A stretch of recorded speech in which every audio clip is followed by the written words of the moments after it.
What's going on, everybody? Rob Satch from Feedback Crunch. I do digital marketing for small businesses. I help them with their websites, doing Google ads, SEO optimizations, pay per click advertising. And then I do a ton of consulting to just help you identify like your brand, your vision, your core focus. How do we get you set up right? And whether you need us to manage your campaigns ongoing for like paid search, so Google ads, Facebook advertising, or if you just want to do like a one-time setup for your business, we'd love to help you. Today, I want to talk to those of you that are thinking of becoming a maid service or a housekeeping or usually it's housekeeping, house cleaning, and maid services. So if you're somebody who's been doing that on the side and you want to take this up another level, this is for you. Now, I've helped quite a few different housekeeping companies build up their digital presence to get leads. And I want to share with you a couple of core things that you should know when you're first getting started, so that you do this right. So first of all, keep your business name really simple. Working on your business name for SEO is incredibly important. When you create your business name, don't put LLC or LTD or any of that crap. It should be, you could use your last name, but make sure that the name has the word house cleaning, housekeeping, or maid service in there. Those are the primary search terms that people are going to use. Obviously, Google will be able to find out that you are that without necessarily having those keywords stuffed into your name, but be clear. People should be able to look at your stuff and be like, oh, that's exactly what they do. Sometimes it's like Sharon's Karen, and you're like, what is this? It's just bizarro. So be clear, be concise. When you establish your business name, go find a domain. Go to Google Domains. I think that's the best place to get domains. Man, I did shoulders the other day. Woo. Holding my phone. I don't usually I use this thing. It's much better. But keep your business name super tight, super short. Try and make it unique. Don't make it about cleaning necessarily. It doesn't have to be some like novel, clever thing about cleaning. What it really needs to be is short, tight. Use your last name, something like that. So, Johnson House Cleaning is here in Minnesota. There's 9,000 Johnsons. Anyways, that's the first thing. The second thing is to remember that your ability to grow is hinged on your ability to say that you meet expectations. And there's one tool to do that. Google My Business. Google My Business above all else is the number one thing you want to do in order to get good house cleaning clients. How do you get there? Google My Business. There's a whole bunch of keywords in Google when you jump in and you say house cleaner near me, maid service near me, housekeepers near me. If when you search that, you see a little map with the reviews of other companies, you should know that that is an important keyword for you. Now, you may not have a ton of search volume behind that keyword, meaning that there might not be a ton of people searching for that. But generally speaking, your three core keywords that you're going to want to get behind so that when they search it, you're there is housekeeping, house cleaning, and maid service. Those three are incredibly important. The next thing you want to do, make sure that you price yourself appropriately. Go after people whose time is money, who, would rather invest in their family, would invest their weekends and nights in their family rather than sitting there and cleaning their house. That's your main value proposition is people want to feel great about their home.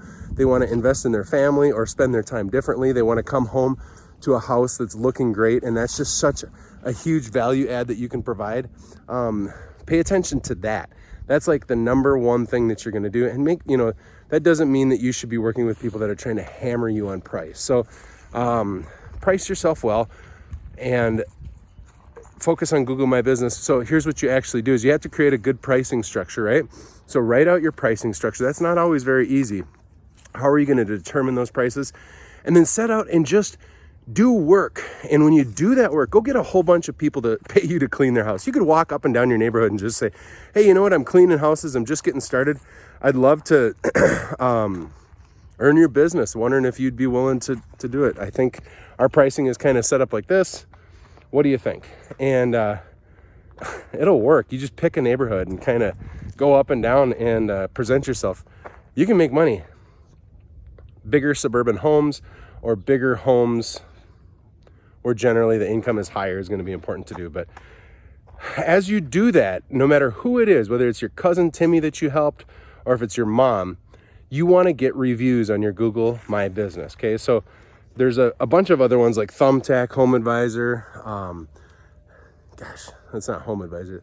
What is it called? There's a house cleaning like marketing system where you go in, you build a profile, you get reviews, you can pay for more leads. Don't do that. Just stick with Google My Business. Go get reviews. You have to get reviews. I cannot emphasize this enough. If you get good quality reviews showing that you are worthy of trust and that you execute and meet expectations, a couple things will happen. You'll win more clients. People will find you easier. You will actually show up and get more traffic to your website because as they're searching other business names, they will find you. So invest greatly in your Google My Business. That is the primary tool you have. That's like your 90-10. 90% of your effort goes into Google My Business to succeed. 10% goes into other things. Well, in terms of marketing, I would also say salesmanship and just actually going out and prospecting can be really good, but that's the first foundation of everything. The second thing is to make sure that you have a good website. You could have a one-pager website. You could do it with Squarespace. If you don't have a lot of money and you're trying to do it really small, just go to Google Sites. There's a free Google Sites tool you could actually use. We do for companies that want to grow. We build super secure, always up to date, very easy to update, very fast SEO optimized websites. Go to feedbackwrench.com. But you want to have a website because Google My Business actually kind of interacts back and forth with your website. Whatever you have on your website also feeds when your Google My Business profile is going to pop and show up on a search engine result page. So invest in that website, okay? Lastly, this game is hard to do and scale, okay? You have to price yourself right. You have to be enthusiastic as you're doing stuff, but the biggest problem you're gonna have is finding people to hire that wanna work for you, okay? People hate cleaning house. You need to lead with vision, encouragement, fun, and the two tips that I have that I've seen is one, do a profit share per house with people so that your employees, if you decide to get employees, they have an incentive to actually want to like kick butt and win the favor of their client and get the houses done. Those are the two things you want to do. You want to make sure that people are going, oh, this is worth it. And you've earned the favor of the person you've cleaned their house. And then the second thing is you want them to be super efficient. That's very hard unless you have aligned your financial compensation plan to reward that. And quite frankly, if you're going to go out there and pay $13 an hour to somebody to help you clean houses so you can get rich, it's super hard. People just have a mindset that if I'm cleaning, I'm not doing something important. That's not the case. I would tap into that. I would look at other small people around you, small maid services, and don't look at them as competition. Try and align with them and say, hey, I'm getting leads over time, and feed them. And it sounds bizarre, but do like a mini franchise model. That's huge. The second thing is find people who want to be athletic and stay busy. Like find people that want to stay in shape, because housekeeping and maid services can burn a ton of calories. Like, you know this more than I do, that you're dripping in sweat cleaning a lot of times. So make sure that you understand the type of person that should be cleaning houses, meet expectations, get reviews. When it's time to scale, make sure that you set up a compensation plan with a bonus tied to getting satisfactory grading on their job and an efficiency rating, which is best done by, hey, if you can get a review, or if the client says they approve of the job, you get a spiff per house clean. That way you got people cleaning, 3 to 6 houses a day, doing a good job rather than milking the clock. And that's a huge tension. I've seen a couple companies now fail and have to re-resurrect or even just shut down because of this. So good luck on everything you do. Give me a call if you got any questions. It's a beautiful day.